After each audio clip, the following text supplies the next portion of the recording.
Richie Rich Show. Just sign here, son. Your future's bright. Welcome to hell, driver. Yo, what's up, y'all? My YouTube peeps. What's up, man? It's Trucker Richie Rich. I'm home. Chilling, man. Want to make a quick video. I got a lot of things going on the next couple of weeks. A lot of big surprises, I guess, and we'll talk about them when they happen. The reason I'm making this one video, right, it's kind of a response to my old video when I talked about push-throughs, right? Why I think push-throughs are so important. And for anybody who doesn't know what I mean, I'm talking basically about, you know, if payroll cutoff is on Monday and the company pays Friday, right? But they have until Wednesday or Thursday to process the payment, and you deliver a load on like Wednesday. You want to add that to your paycheck. And the reasons you want to do that, because the reason I'm about to explain now, okay? I had a breakdown 2 weeks ago. You guys saw that, right? Tell me why things that I thought were covered under warranty were not. You know, it seems like Freightliner and Peterbilt, they all want to play the warranty game with you, you know? Well, that part was covered under warranty, but not the labor. Or, you know, this bullshit. So, bottom line, I've been with this company for about a year, and I had about, let's say about $8,000 in my maintenance account, okay? Right now, I have negative $433 in my maintenance account. And the reason I always get on you guys about push-throughs is because you want to get all the money you can, okay? You don't want to wait, because next week comes and what do you happen? You have a breakdown or you have a tow situation. The tow cost me $1,300 for 60 miles, which I guess you really can't argue that. I think tow truck drivers make more than we do on loads per mile.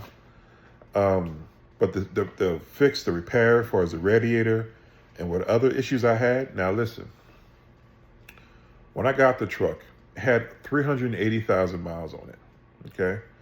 And now it has about 450, okay? So I put some miles on it. But the repairs that I had to do as far as changing the brakes and all kind of stuff, you know, all kind of incidentals, should have been handled when I first got the truck. But see, a lot of companies only bring the truck up to specs, barely, okay? And they want you to basically pay for it, which, you know what, it makes sense when you think about lease purchasing. Lease purchasing's main objective is to remove the liability from the carrier and put it on the contractor. That's what the purpose of lease purchasing is. And unfortunately, right now, this market is just terrible, okay? Things like this make lease purchasing not really worth it. Now, back to my argument about push-throughs, right? The reason I want the loads to be pushed through, because you have a breakdown the next week, and what happens? Now, luckily, my company I work for, they don't take your pay. What they do is they let your maintenance account go negative, right? But some companies out here, if you have a negative in your maintenance account, as soon as you get a positive paycheck, they're taking that, okay? Let me tell you about my boy right now, right? Which I feel bad for him because he's a good dude. Me and him came into trucking 12 years ago together, okay? I won't say the company because you guys can probably guess it, okay? But he had a 2023 Peterbilt 579, right? And now, all of a sudden, he's having major problems with it, okay? For some reason, the last few years, these Peterbilts and Freightliners have been put together with baby glue. They haven't been well built, okay? They just been having all kind of problems with them. So next thing I know, he has to replace a clutch. He has to get towed. He has to replace a drivetrain. He has to get towed. He has so many issues with this truck in the last year that he is now negative in his maintenance account. He has to take a loan out from the shop to actually pay for it. And he has to pay this loan back at $450 a week. Okay, he's still paying for it. And he called me today with another issue where his truck has to go into the shop again because They put the clutch in and they might not have did it right. Okay. That's what makes lease purchasing not really worth it. Okay. And I feel bad for him because he's been with the same company for 12 years, right? And this will be his third truck he lease purchased with them. Okay. He had two Freightliners in the Peterbilt. And it's always around the 400 to 500 mile mark where they just start falling apart. Okay. And next thing you know, he's running into the negative and he's not making any money and he has problems. Now, listen, this market, it just ain't good. Okay. This market, a lot of guys would say, because I had a couple of people in my last video, it was like, Rich, what do you recommend for his working and what do you recommend for a new truck driver? Listen, I'm about to give you the blueprint now, and I'm going to say it again, okay? The blueprint is get your CDL either through Stevens or Snyder, someone who's not going to use you as a slave, okay? I would say Prime, but the issue with Prime is they run you like a slave, okay? That team driving when you're a new driver is not really a good idea. I don't think that's a great idea to be team driving as a new driver. You really need a mentor sitting there watching you and evaluating you as you're driving down the highway, okay? Every day for at least 30 days, okay? He needs to watch you drive, and then he needs to get and drive and show you some things. It doesn't need to be a team situation. And unfortunately, Prime's business model is to literally throw you out there like the first or second day of your driving. Now listen, it works for some, okay? I could have team drove when I first got my CDL, okay? Because I was comfortable driving the truck, but I've been a trainer for 7, 8 years. I had some students that just could not do it. Okay, they were getting lost. They were coming down mountains in wrong gears. They were taking curves too fast. I had a student drive up a single lane mountain road one time. I had a student almost put my truck in a ditch, and I had a student wreck my truck. So team driving as a learning experience is a bad thing to me. That's why you want to go somewhere where you're being evaluated so you learn how to actually operate a truck. But, greed is a motherfucker, okay? But like I said, what you want to do, the blueprint, is you want to go to a company where it's not team driving training. That'd be the first question I ask the recruiter. Is it team driving training? If it is, don't go there, okay? Go somewhere where you can actually learn how to operate that truck. Then once you become certified and once you become clear, drive for a company for a year or two, okay? You're not going to make a lot of money. Don't let the money persuade you to get into lease purchasing, okay? Just drive the truck and learn the business. That would be my advice, and I cannot preach that more enough to you, okay? Then after about 2 years, once you get enough experience, start looking at these better paying companies, okay? Walmart, UPS, FedEx, the Postal Service, or any fuel hauling company that you can find that's a regional or local in your area. Those 5 blueprints, if you follow them, you will have a successful career and you won't get caught up in this lease purchase bullshit, okay? Working for like a mega carrier as a cent per mile guy for longer than you need be is a bad idea, okay? And don't let those people walk you into being a lease purchase guy, because right now, Prime and certain other companies are trying to walk new people right into it. I was talking to my man today, and he showed me the website to Success Leasing. There's about 80 trucks up there right now waiting to get leased because people are just not jumping into them, okay? That's good, I think. I'm not trying to hurt Prime's business model, but unfortunately, lease purchasing is very, very strenuous when it's not a good market, okay? There's a couple of YouTubers on here who are telling you the truth now. I can name 2. My man Drive Lineup and who was the other guy I saw today? I think it's Jim C. I think he said something. He ain't made a check in 3 weeks. Now, he's fine, and I guess they're both fine. They kind of prepare for things like that, but the average guy who's trying to take care of a family, that's detrimental, okay? There's no sense, and see, it's hard to explain to your wife and kid, right? Daddy, you've been at work for a month, but we have no money. Explaining that to your wife is like hard. And see, a lot of these companies don't care about that. And really, logically, it doesn't make sense. Hey, honey, you've been gone for a month and you don't have a paycheck? Because of what? You've been running loads. And it becomes more stress and more static in your house. You know what I mean? And you just don't want that. So listen, what you need to do is the blueprint, Rich's blueprint, okay? Just be a company driver, y'all. The market is not that good to where you can do lease purchasing. Lease guys out here are making probably between $1,100 and $1,500 a week. Okay, that's all. That's company wages. That's company driver wages. Okay, um, and you know, I'll tell you this: when the market was great, 3,000 plus a week. Okay, but the market is still bad, and it looks like it's going to get worse. I hear your boy Donald Trump is on there talking about more tariffs, more this and more that. So guys, listen, it ain't a good time to get into lease purchasing. Okay, you know, unfortunately, we scream more revenue, and the companies, the mega corporations, scream more revenue. And guess who wins? The mega companies do, because they control everything.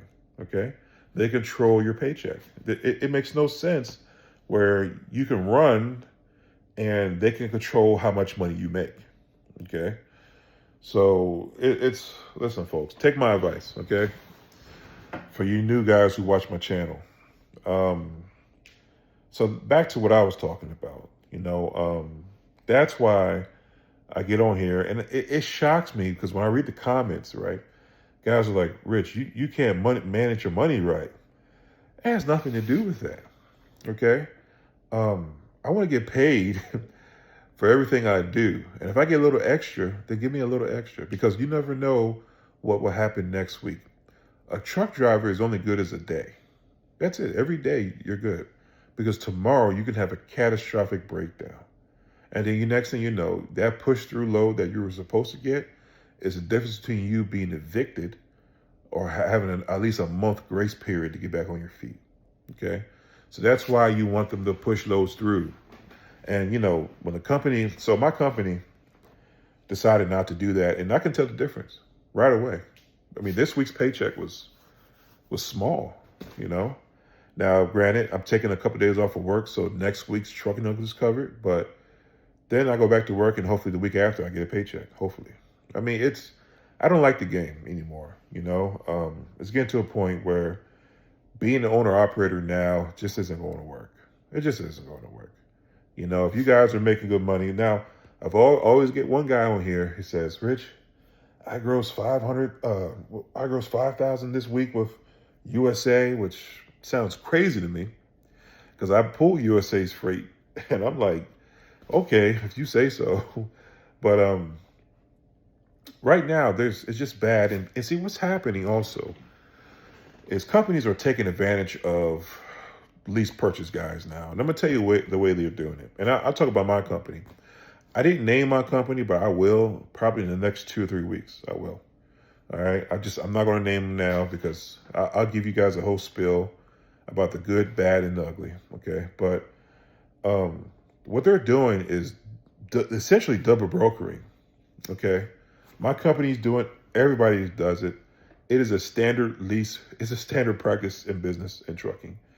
I don't like it. Okay. Because essentially what they're doing is splitting the pot in too many hands. So I'll give you an example. It just happened to me. I was picking up a load out of Florida, and it was a Walmart load. Now, Walmart came out with a load board, okay? And what that means is they gave access to mega carriers with a load board, okay? The load board basically has what the rate's going to pay. There's no ifs, ands, and negotiating about it. This is what it's going to pay. What mega corporations are doing is they're grabbing the load, right? But then they're brokering it out to other carriers. And that just happened to me this week. I picked up a load out of Jacksonville, Florida, and there was a confusion in the pickup time. So I called my company thinking that they can work it out. Like, hey, listen, they're telling me that this load is to pick up to tomorrow and whatever. Oh, okay, well, we brokered that load. From who? Next thing I know, I get a call from Tribe Express. And then I get a call from USA Express. And I'm like, So basically, what happened was USA Express has a contract with Walmart. I don't know if you guys see that, but they have, like, if you go into any Walmart distribution center, you can see a whole bunch of trucks. Sometimes it's Swift, sometimes it's USA Express, sometimes it's CR England. I mean, you just see a whole bunch of trucks sitting inside the DC. So what they're doing, right, is they're brokering the loads out. They're taking a percentage, and then they're passing it on to Tribe Express. Tribe Express is taking a percentage, and then they pass it on to another company, and then that company's taking their percentage. So, the percentage could be 10, 15% a piece. Do you understand? And then they're passing the buck down the line, and then they give it to me, after they done screw this thing 3 or 4 times. So basically, we're having a menage a trois on a fucking rate con, okay? And I'm getting left with the sloppy thirds, okay? The nasty shit. And I'm sitting there looking at this. I'm like, oh, this is what they're doing. So basically, the load paid me only $1,000, right? But truth is, that load probably paid $2,000, and I got screwed with no Vaseline. Okay, and I'm the one doing the labor. I'm the one picking the load up and taking it to where it needs to go. But see, that's what's going on right now in this industry. It is dirty and it's fucked up. They're doing it. You know what I mean? So what I'm telling you this, right, is that lease purchasing right now is just an awful ideal for anybody to get into it. Okay, I'm gonna tell you guys the truth. I hope you listen and hope you pay attention and respect what I say. It's bad. So the blueprint: get your experience, learn how to drive a truck, drive the country on somebody else's dime. Okay, when the truck breaks down, they put you in the hotel. They still pay you because the law says they got to still pay you. Take this time just to minimize your lifestyle. Okay, minimize your lifestyle and go over the road for 2 years, get some experience, and then try to get on with Walmart. Try to get on with Publix. Try to get on with who else out here? ABF or one of the LTL companies. Places that are going to treat you right and pay you right.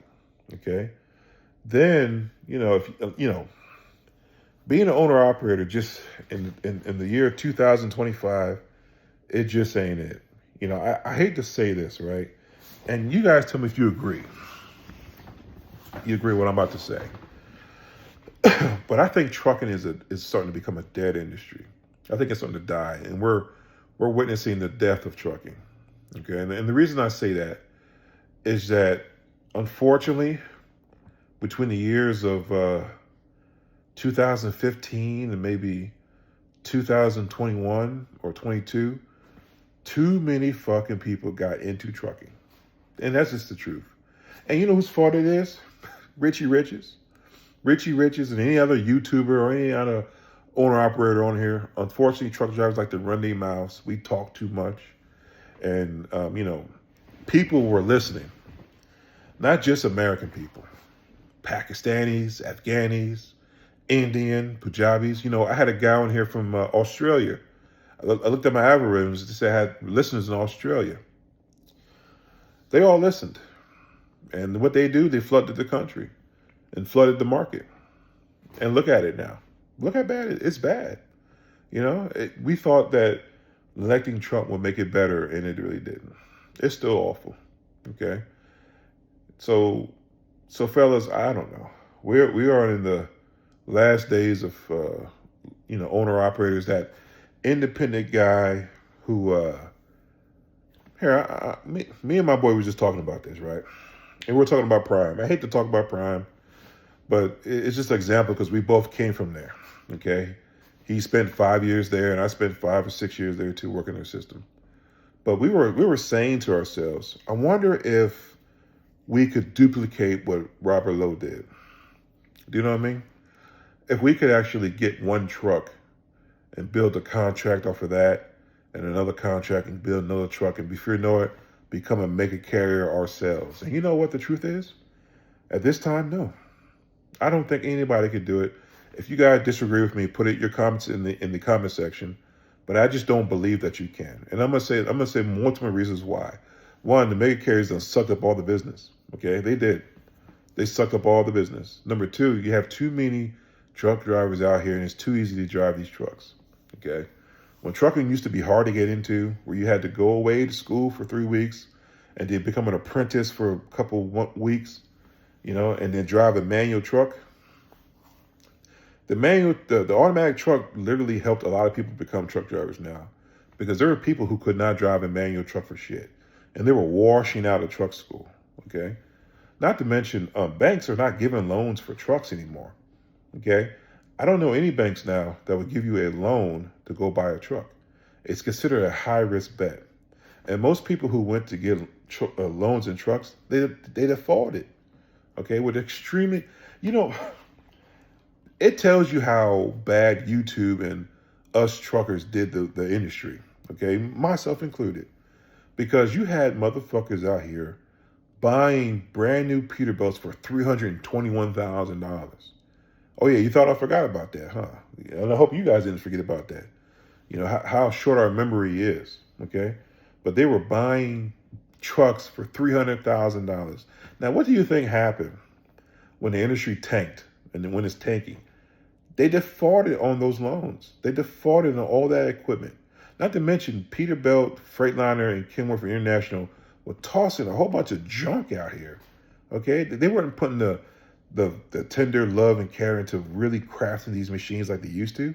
You should be able to run a Freightliner, a Peterbilt, and a Kenworth for up to almost over 1 million miles before you need any kind of major work done to it. Okay, but now 300, 400,000 miles, trucks are falling apart. Okay, and they're screwing the driver. So, me and him were talking about that, and honestly, I don't think that you can right now. I don't think there's a situation where you could start from one truck and build a mega carrier institution right now. Not to mention the fuel prices and the corporate greed in that, how they're marking up fuel prices 40, 50%, okay? And not giving the little guy a discount. There's no way you could do it now. And if you are doing it, I'm shocked. I hope you become the next mega carrier. But I don't see it, okay? Now, when you got Swift out here buying all kinds of mom and pop companies, and then you got mom and pop companies literally closing down, selling to Swift and USA Express and all those carriers. They're selling, and they're buying them at a premium, and there's, it's a lot of shit going on in this industry that I'm telling you guys, we are witnessing the death of trucking, literally. I mean, what was it? Smith Transportation up there in Pennsylvania, they used to be a family-owned operation. Davis Transportation used to be a family-owned operation. And these were pretty decent companies. I remember talking to drivers there that were very happy and was there for a very long time. But Swift bought them out. And what's Swift doing? They just bought them out for the contracts. And then they're giving cheap freight away. $1.15 a mile. $1 this a mile. When, it's just bullshit. So I don't know, guys, but listen, I'm home trying to take a spill. I'm working on some things. What I was saying earlier, I really meant I had $8,000 in my mains account. Now I have negative $400 in there. And I was literally robbed butt naked within like 3 days. Plus, I still had to pay for the hotel room and the food and stuff like that. So what I'm saying is leasing a truck right now just isn't a good idea, y'all. Lease operators individually should be bringing home well over $8,000 a month. And you know what? It is not happening. It ain't. Nobody's doing that right now. If they're doing it, they're lying. Either you own your equipment outright where you don't have a payment, or if you have a lease payment, there's no way you're doing that right now. There's no way. You're struggling. And, I encourage you guys, get out that truck and go find a company a job near your home, okay? Be done with that. Because right now, those carriers are so tone deaf, they're not even giving people opportunities to make money. They don't care. They just want you to pay that lease payment, okay? But I just wouldn't do it, I was shocked, right? Eric from Driver Lineup, he actually said, Wow, the lease is $1,600 a week. I don't know how people are doing it. And you know what? That was the first piece of truth I ever heard out of his mouth. And I'm not criticizing that guy. Okay, I do listen to his channel all the time. But what I'm saying is, you hear somebody being honest, for once. And that's one thing that a lot of truck drivers don't really do out here on this social media. We don't be honest with each other.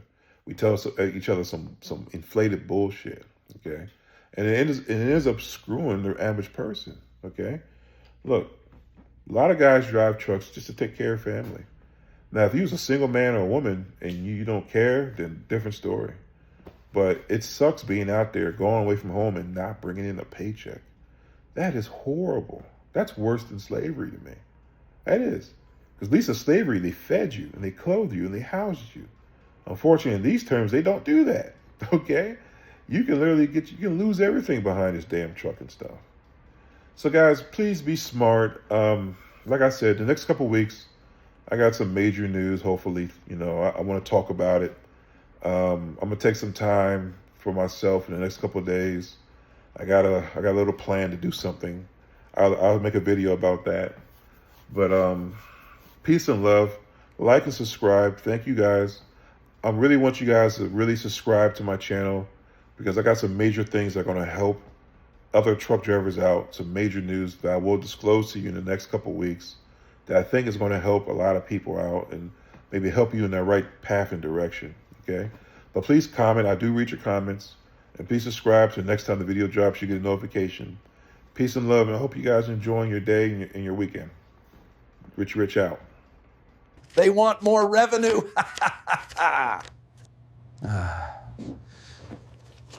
Where's the money?